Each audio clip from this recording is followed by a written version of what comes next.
An update on the third test between India versus England underway at Lord's. On day 2 on Friday, Jasprit Bumrah claimed a brilliant 5-wicket haul. Joe Root struck a sublime century and Rahul anchored India's reply with an unbeaten 50. At stumps, India were 145 for 3, trailing England by 242 runs with Rahul at crease with 53 and Rishabh Pant with 19. Captain Shubman Gill, looking to break Rahul Dravid's record for most runs when Indian in a test series in England, fell short after edging Woke's to keeper Jamie Smith, who stood up to the stumps. With the series tied at 1-1, the third test is finally balanced heading into day 3. And for more, we had Narayan Singh joining us on the test. Well, Narayan, tell us about the highlights of day 2 of the third test match between India and England.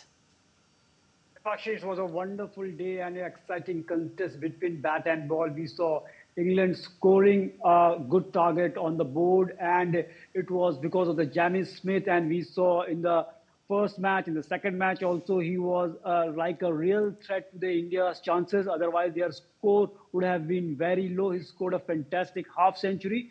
But the way Bumrah bounced back, the way Bumrah, we can say that one of the greatest bowler of all time. His 13th fifer overseas in the 35 matches shows that what kind of bowler he is. And if you take a look yesterday's his performance, the conditions were not conducive for the bowling and were not up to the mark. If you take a look at the pitch, it was there was nothing in the pitch for the bowlers, and Bumrah respected the conditions and he showed his class, why he is different from others. He has we can say that when the conditions are not up to the mark, then also he can take wickets. He was bowling against the slope. That was the key of his bowling yesterday. And we know that it is only Bumrah who can do such sort of things, and the fantastic cricket by him. And the way Rahul just went wicket for falling, he was there and just stitched a wonderful partnership with Rishabh Pant. And both of them are now there in the crease. And today, their performance will be decide where the test match will go, because India is still trailing by 242 runs in this test.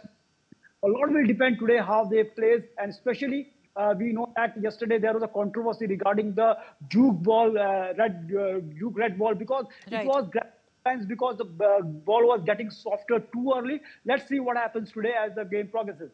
Right. And also surely Jasprit Bumrah's 5-wicket haul was extremely crucial in shifting the momentum back towards India. And now with the series levelled at 1-1 and India still trailing by 242 runs, what do you think will be the key on day 3? Consolidation from Rahul and Pant, or a more aggressive approach to close the gap quickly? Definitely, here is all about not playing more aggressive cricket, but intelligent cricket, as we saw in the first 2 matches. And in the last 3 years,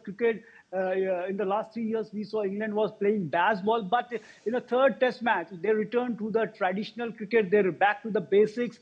And on day 1, we saw Shubman Gill saying to the England team, where is your entertaining cricket? Why the boring cricket has been returned? Even we saw Siraj is saying, Bazball, come on, I want to see you. So the England team, who won their 75% matches while chasing in the Bazball era, they are also back to the basic. I think that is the big win of the Indian cricket and Indian team. And today we are hoping that Rahul, and the way we saw Rishabh Pant in the tournament playing a very crucial knock for the Indian team. And in the past also he has played many heroic knocks. He will repeat that thing. And India definitely from here at least need a lead of at least 80-90 runs in the first inning. Then only they can go ahead and take a fantastic commanding position here in this match. If India wins at the Lord's, definitely England will shatter. Already their Bazball below philosophy, their ego, and their, we can say, the arrogance of the Bazball has been shattered by the India today. It needs to be seen how the Indian team approaches. Definitely a lead of 80-90 runs will be enough